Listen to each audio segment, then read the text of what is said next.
Bonjour à tous, j'espère que vous allez bien. Alors aujourd'hui, on se retrouve pour une nouvelle vidéo un peu spéciale, innovante. J'ai vu plusieurs commentaires qui me demandaient si je pouvais commenter peut-être un nouveau projet de la Première Brique pour voir bah, voilà, ce que je regardais. Donc je vous propose cette vidéo. Alors c'est la première fois que je fais ça, alors soyez indulgents. N'hésitez pas à mettre un commentaire pour me dire si j'ai raté une information importante ou qu'est-ce que vous regardez aussi de différent. En tout cas, voilà, aujourd'hui, on va parler de ce projet, alors, qui est clôturé maintenant, qui s'appelle la paroisse. Vous allez me dire: «C'est complètement idiot, il est déjà clôturé». Mais voilà, je vais vous pouvoir, expliquer pourquoi, personnellement, j'ai investi sur ce projet. Bien sûr, on peut se tromper, hein, je ne suis pas conseiller financier, je ne vous dis pas de faire all-in. En tout cas, voilà, je vais vous partager pourquoi j'ai fait ça. Donc voilà, je vous propose, une petite revue de la plaquette. Alors j'ai sélectionné des slides, mes critères de sélection et puis en fin de compte, go, no go. Alors là, j'ai l'impression d'être au travail là. Go, no go process. Est-ce qu'on y va ou est-ce qu'on n'y va pas?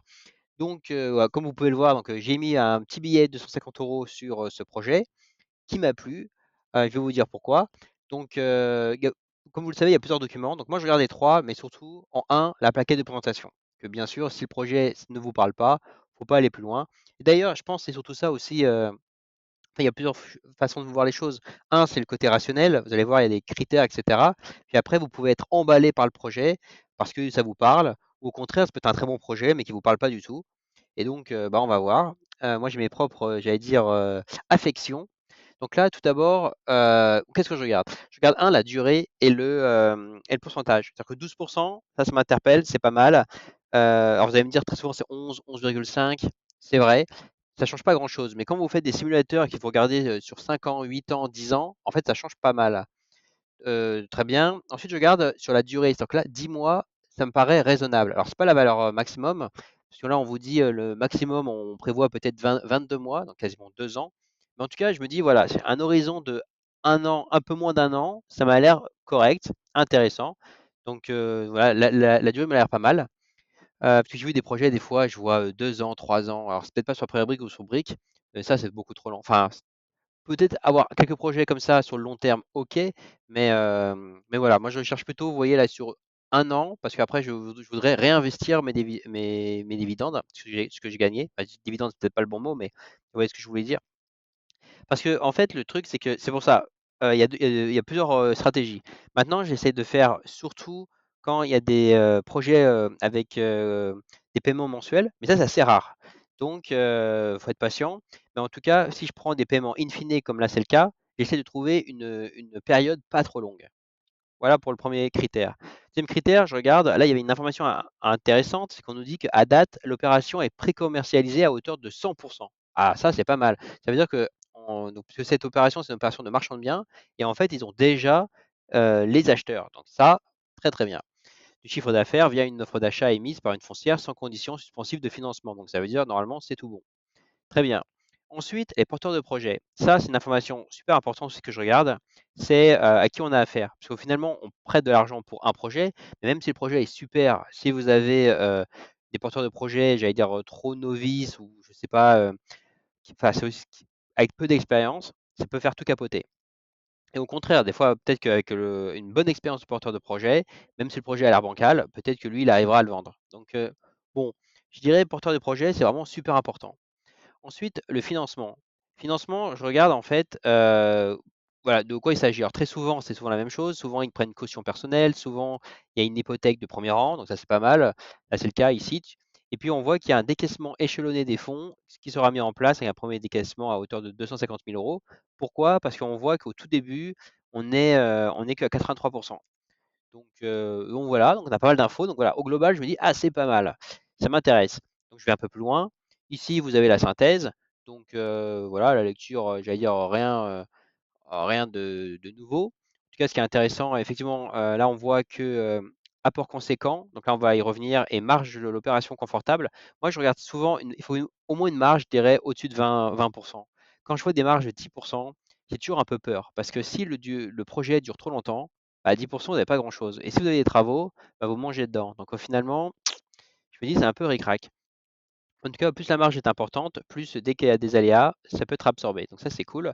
Apport conséquent, du coup, bah, c'est l'implication des porteurs de projets. Parce que moi, je me dis qu'on est toujours plus motivé quand on met son argent que quand on joue avec l'argent des autres. Voilà, ça c'est l'un de mes croyances, hein. Voilà, après voilà, je vois point faible, charge travaux importante. Alors moi, ça me fait pas peur, pas vraiment peur. Voilà, tout dépend en fait de l'expérience des porteurs de projet. Si les gars ont l'habitude de gérer, ben, les travaux, c'est OK, hein.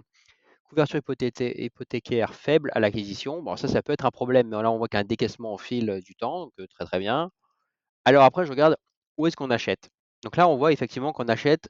Alors, je suis désolé si certains habitent dans le coin, mais moi j'aurais dit dans un endroit un peu paumé, je trouve personnellement. On va le voir après. C'est une petite ville apparemment avec 2 200 habitants. Alors c'est vrai que c'est près de Sens.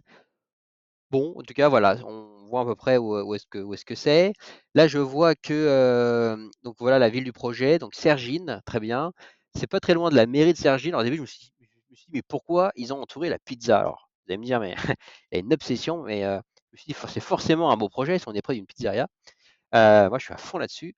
Mais en tout cas, voilà, je me suis dit, c'est pas très loin de la mairie, donc à mon avis, ils ont voulu montrer que c'est pas très loin du centre de cette petite ville. Cette petite ville qu'on va voir, alors on voit que comme toute petite ville, finalement, c'est loin de tout. Avec, enfin, c'est pas très loin de l'école, à droite, là, vous voyez que l'école primaire, c'est à 500 mètres. Par contre, la santé, on est à 10 km. Donc à pied, ça fait un peu loin. Mais bon, voilà, c'est le classique hein, quand on habite dans ce genre de coin. Il faut une voiture. Environnement du projet, donc 1200 habitants, très bien. On voit qu'au cours du temps, on perd des habitants. Alors ça, c'est toujours un peu. Ouais, moi, j'avais hésité aussi à investir en nom propre dans une ville un peu comme ça. Et c'est vrai qu'au finalement, j'y suis pas allé. J'avais un peu peur de ça. Parce que sur le papier, ça a l'air bien, avoir des rendements de 10-12%. Alors ça marche peut-être, hein. Mais en tout cas, c'est vrai que quand on voyait qu'il y a une décroissance au fil du temps et que vous voulez le garder peut-être, je sais pas, 20 ans, 30 ans, ouais, ça me fait toujours un peu peur. Ah là, vous voyez que la tranche d'âge majoritaire, c'est les plus de 65 ans. Donc, bon, voilà. Enfin, en tout cas, pour ce projet, ça me gêne pas trop parce qu'on est sur un projet de marchand de biens. Donc, et puis, il y a déjà un acheteur. Donc là, il n'y a pas de souci. Par contre, c'est vrai que là, voilà, à titre personnel, je voudrais l'acheter et le mettre en location. Voilà, là, je réfléchirais plutôt à deux fois. Ici, vous avez l'environnement du projet. Donc là, pareil, vous voyez plusieurs courbes. On voit que les groupes d'âge, c'est surtout. Alors, on voit qu'elle est très très jeune, 21%, ou les retraités, 65 ans et plus. On voit que c'est surtout voilà, des maisons, 96%. Donc là, c'est bien, c'est un projet de maison. Enfin, on voit que c'est pas dans les appartements. Bon, très bien. J'ai mis voilà, juste une slide pour la façade de l'ensemble. Moi, vous voyez aussi, enfin, après, à chacun sa sensibilité. Moi, ça me parle. J'aime bien ce genre d'immeuble de bâtiments un peu anciens. Je trouve qu'il y a du charme. Et donc, moi, c'est vrai que ça me parle tout de suite. Beaucoup plus que tous les projets qui sont dans le neuf. Moi, le neuf, c'est pas vraiment mon truc.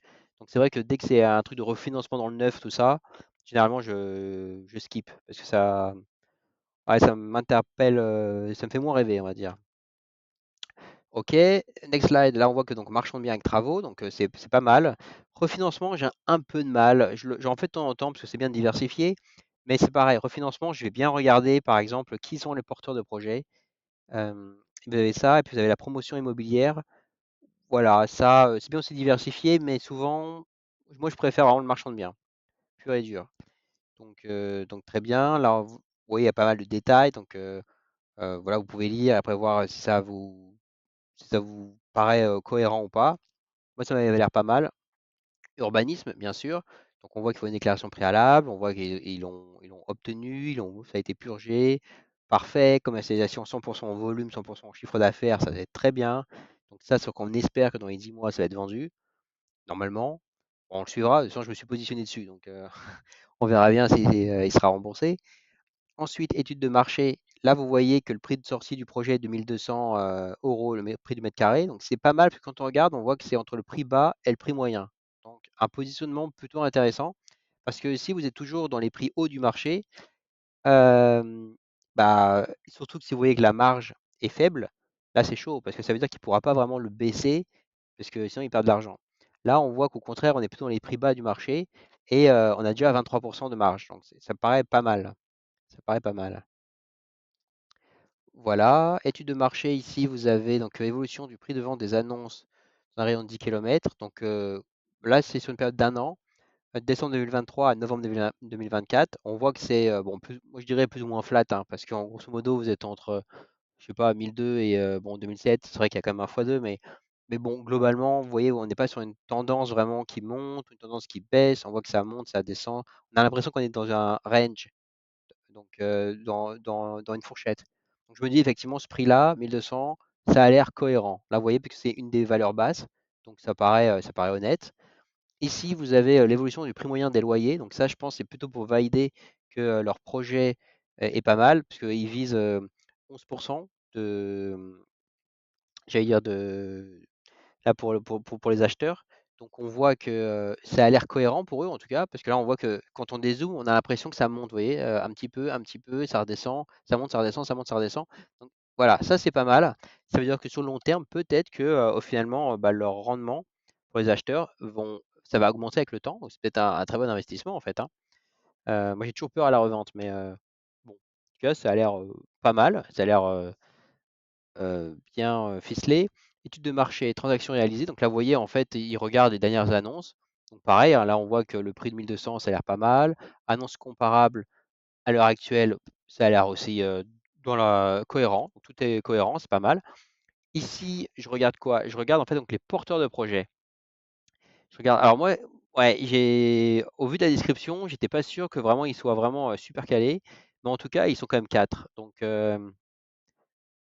je me suis dit: «Bon 4». Apparemment, il y a plusieurs, diverses expériences dans le domaine de l'immobilier.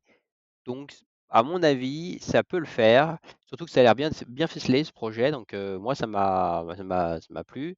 Après on voit que, ils ont une société, bon, pour faire ça bien sûr. Ils ont déjà fait une opération sur le compte, donc qui est en cours, donc qui est pas encore financée. Donc ça, voilà, ça si par exemple j'avais investi sur le compte, ce qui a pas été le cas, je l'ai pas vu je pense, mais j'aurais peut-être pas fait, enfin 2, 3, 4, vous voyez, comment dire, projets pour la même société, parce que si vous avez un problème sur cette société, vous avez pas mal de projets impactés. Mais s'exposer à un, pourquoi pas? Caution personnelle des porteurs de projets. Alors ça, c'est intéressant, parce que bien sûr, alors on n'espère pas en arriver là, mais la question c'est, s'ils n'arrivent pas à payer, ben, il faut qu'on soit remboursé. Donc il faut qu'on regarde les garanties. Donc hypothèque de premier rang, souvent ça c'est pas mal. C'est un classique, mais ça c'est très bien. Et puis une caution personnelle des porteurs de projets, donc voilà, au global, ça a l'air pas mal. Bien sûr, on voit qu'il y a une couverture hypothécaire en bas là pour l'hypothèque du premier rang représentant 83. Mais voilà pourquoi ils vont faire plusieurs décaissements. De toute façon, le risque zéro n'existe pas. Donc à un moment donné, en fait, il faut voir, il faut que peut-être vous fassiez une checklist et que vous voyez quels critères pour vous, vous pouvez céder ou d'autres ou non, pour vous, c'est vraiment important. Et si vous avez le financement du projet, donc là, je regarde que est-ce qu'ils sont bien, comment dire, est-ce qu'ils prêtent beaucoup d'argent ou pas? Est-ce qu'ils sont vraiment impliqués? Comme je vous l'ai dit, moi, je crois hein, que quand on met son propre argent et une grande somme, on est toujours plus motivé que quand on joue avec l'argent des autres. Donc là, on voit qu'il y a quand même beaucoup, hein, c'est un tiers. Donc, euh, donc, ça me paraît pas mal, un tiers, ouais. Donc, moi, j'ai validé ce critère. Après, on voit que le calendrier du projet, donc on voit voilà, qu'au maximum, apparemment, ça serait janvier 2027. Donc, ça paraît un peu loin, mais pas si loin que ça. Mais qu'on pense plutôt pour décembre 2025. Donc, très bien, en fin d'année. Donc ça, voilà. Donc, si je résume les points, on voit que c'est une opération de marchand de biens avec travaux. Moi, ça me va. L'environnement de la ville, ça me plaît. Comme je vous ai dit, j'aime bien l'ancien. Donc, moi, c'est le genre de petite ville, ça m'a l'air pas mal de faire du marchand de biens là-dedans. Forte implication des porteurs, moi ça me plaît. Et expérience des porteurs, ça m'a l'air pas mal aussi. Je pense qu'ils peuvent faire ce projet, mener ce projet à bien. Donc voilà pourquoi j'ai mis un petit billet, 250 euros, sur ce projet. Donc voilà, j'espère que ça vous a plu. N'hésitez pas à commenter ce que vous en pensez. Si vous-même vous avez investi sur ce projet ou non. Il est parti super vite, hein, je ne vais pas vous cacher. J'ai eu de la chance, j'ai mis une alarme au boulot. Donc ça a sonné, bam, je me suis connecté, j'ai investi. J'ai fait refresh, c'était clôturé déjà. Donc voilà, je pourrais si vous aimez ce genre de format, je peux vous faire d'autres vidéos à chaque fois que je pense investir. Donc comme ça, on pourra en discuter avant. Et puis voilà, je vous souhaite une très bonne journée et à très bientôt.